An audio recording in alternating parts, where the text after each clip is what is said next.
Civil rights is pure profit. The average nigga in the hood think he Warren Buffett. I had enough of it. Through the first 50 hit me. Police can come and get me, but somebody coming with me.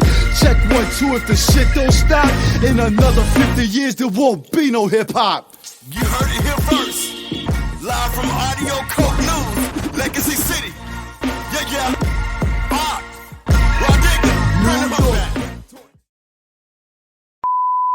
Good afternoon, everybody. Welcome to the Willy Bobo Show. Yo, we are here at Hood Apparel.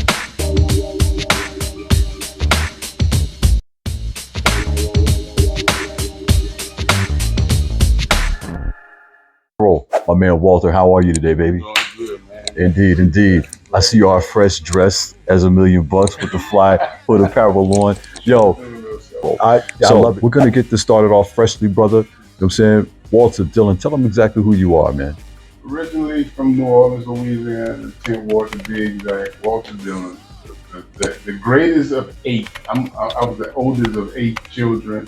With my mom, it was just me and my brother. My dad was a Rolling Stone, so he added the 6 and he's still kicking. So, but I'm just a humble cat. Had an idea back in the day with some stuff I had on my mind, and as I got mature and older, I reshaped and rebranded and just started Hood Apparel. Indeed. Now, I understand that, Hood Apparel itself does have a particular special meaning behind it, Exactly. So would you mind blessing the people with what that is? Because it's really nice. When I first started Hood Apparel, I had the logo. It was just Hood Tested, Ghetto Approved. And I wanted to be a rapper, so the ghetto stood for getting high and taking them out. Thank God, I was in my youth. I was in the project, we thugging, so that fit me at that time. But as I started making shirts and really getting into it, and I noticed young kids and just different people buying the stuff, I just, in my mind, I had to change it. And it took me a minute to come up with it, but it was, ghetto stands for now getting a higher education to take care of ourselves. And Hood stands for helping our own develop. One thing that separates me from the majority of the brands is that's what we stand on. So we're not, Hood Apparel and Gear is not a we got to get the profit brand. We got to make the bag. We got to get the bag. But what we did was, with the help of Cedric Bellamy and Vincent D. Webb, AJ Stacks, Lee Money, and all these cats that surrounded with him, they were able to get me into a lot of platforms that me by myself I couldn't get in there. Keith Scott, Big up to Keith Scott, no question. Yeah, man. Yeah. They really put me on Front Street and helped me to be able to get where I wanted to get without financing it. Meaning it wasn't a gimme till I make all this money and then I could give everybody. I started giving in the beginning, and since I've been giving, I've been getting blessed to be where I'm at. So that's really what we're about. It's really helping our own develop in any way, whether it was through Monster Mom, Miss Tia Gibson, donating clothes to her and Cedric for the Grammys that they had back in the day. It was just something I always wanted to do. It's just so we're not off of profit. We just going on our own steam, right, to help who we can, when we can, how we can. And if we make money, we make money. But if we don't, we don't. But for the people. For the people. Not for the profit. Not for the profit. And that's a beautiful thing to think about, especially when you're talking about our people, how it is that, of course, you're going to have those that as soon as you have something is, brother, hook me up. Yeah. You know what I mean? Let me get a discount, right? Oh, yeah. So, man, can you tell me when you started, your first print? Once you came up with the idea, you got it formulated, how did you get that first print going on? Can I show you right quick? Reach behind. And this was me capturing the love of the hood that I had. That's nice. And because because our neighborhood was getting gentrified, they started tearing it down like you see in some of the pictures. This is all we really had. So I was making memorabilia shirts. And this is what started off. Now, when I started these was $25 a watt. And I was making a killing. And this is the first, logo on the back, Hood Tested, Ghetto Approved. We was raking in the dough. I ain't gonna say we, it was just me. Just riding from San Antonio back to New Orleans and just putting in the work. But that was the hustle that got me to where I could sit back and present something on a grander scale to really give back to the people that invested in me. Because it's, again, coming from a drug dealing background, a hustling mode, we was always taking from the people. Right. Even though we gave them a little something, we was kind of taking. So I said, I wanted to create something that I could not so much take from you, but just give you something back, but let it last a little bit. Yes, yes, absolutely. So when 2025, 2026 winter come in, I'll be able to kind of look for a profit, but I won't have to worry about it. I can say, you know what, we gave out so much. Y'all know this stuff is good. You know we reputable now. You know we kind-hearted. You know we are givers and we're community-orientated. So now support me so we can go to another level and do something. Absolutely. Great. And this is good quality material, y'all. I want y'all to know that. Yo, Laker fans, Hood Apparel and Gear, we got you. Man. But we also have our Spurs color. Oh, we got to like that. We can't. Or if you're a Raiders fan. Or if you're a Raiders fan. But I did it off the closest I could get to the Spurs. And then we know with the infamous Cowboys.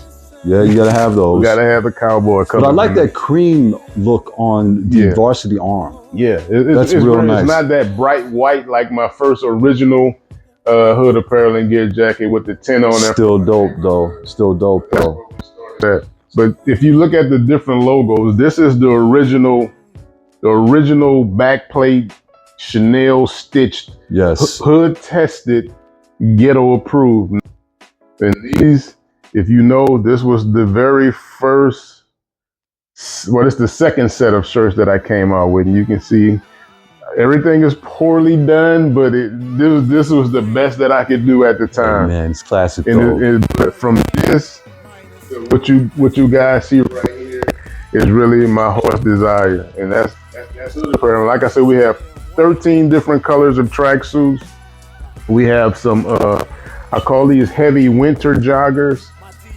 Woo! These are Wu-Tang. Exactly. I got some Wu-Tang nicely to go with that. I do. I swear to God, I have some Wu-Tang Jordans that go great with that. So that's it. And he's in my head right now. So every color, he already know where I was going with it. So, and that was the thing. So we just have like a plethora. And it's not everything. There's just a couple of pieces that I pulled out just to kind of give you an idea of what we have and what we do. But we have short sets. We have mesh joggers. We have the heavy joggers. So how do we place orders?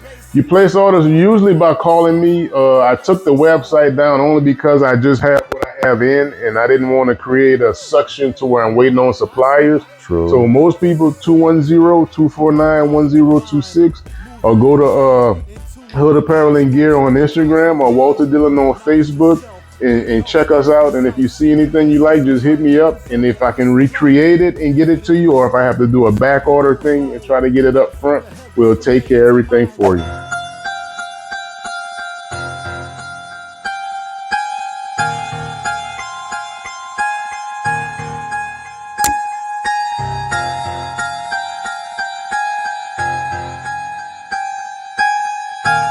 I talked about, this is history within itself, a history that sometimes gets lost in the translation that we call gentrification. Here is the 10th Ward, where my man grew up at, and this is reality. This is why Hood Apparel means so much, not only to the community, but also to my brother Dillon. So brother, if you will please, we're gonna start from left to right.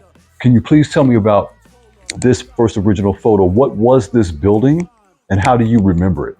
This was the Magnolia. The only good thing about my life in my childhood is I had the ability to, because of my grandmother and my mom, I grew up in the Magnolia, and that's where you have Cash Money, Juvenile, Lil Wayne, the Hot Boys. That's the third ward. That's their area. But as a kid, I grew up with all of those guys, Troy, Waylon.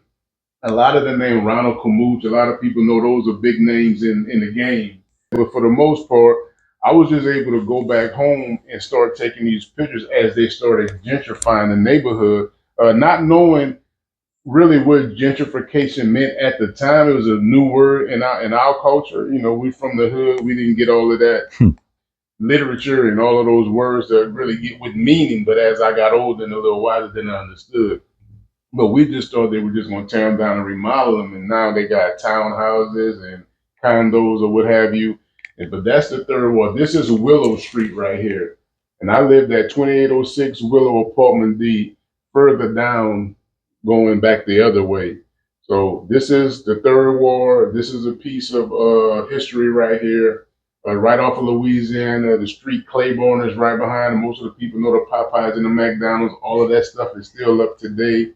I see the McDonald's in the background right over there. And I used to walk through the cut and get to the McDonald's and to the Popeyes, and then walk back down the street, down this area right. It's the same street right here, just a different side, but going back that way. Okay, so this building here would be on the corner. On the corner over there. Okay, got you. Now let's go ahead and start with this picture here. This is my favorite one. Growing up, how do you remember this scene? Growing up for me, this is what we considered $1 million driveway.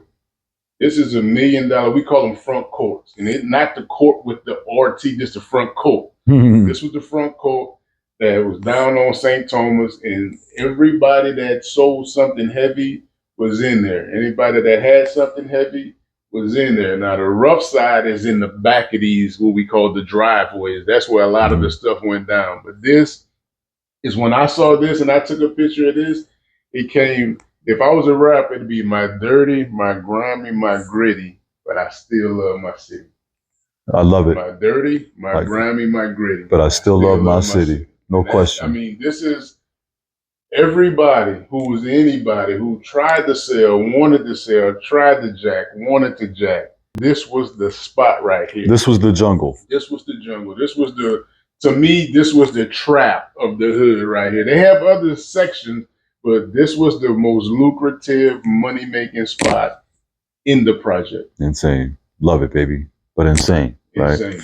So this building right here, understanding that, of course, we're going down the block. Yeah. You know, this building right here, this was an apartment complex also. Now, is this tied in any way to, these apartments here? No, this one is tied to the two on the ends is the Magnolia. Okay. And it's Willow Street. And if this was the corner, you would just be walking back down the street, but this will be on the opposite side. And I'm one driveway and then a courtyard, and then our section will be in there. My man, Walter Dillon, Hood Apparel. Brother, thank you so much for blessing us on the Willy Bobo show, man. Be to death, man. Yes, my man, Philly Mike behind the camera, your man, Ox the Light, Walter Dillon again. Peace. Peace.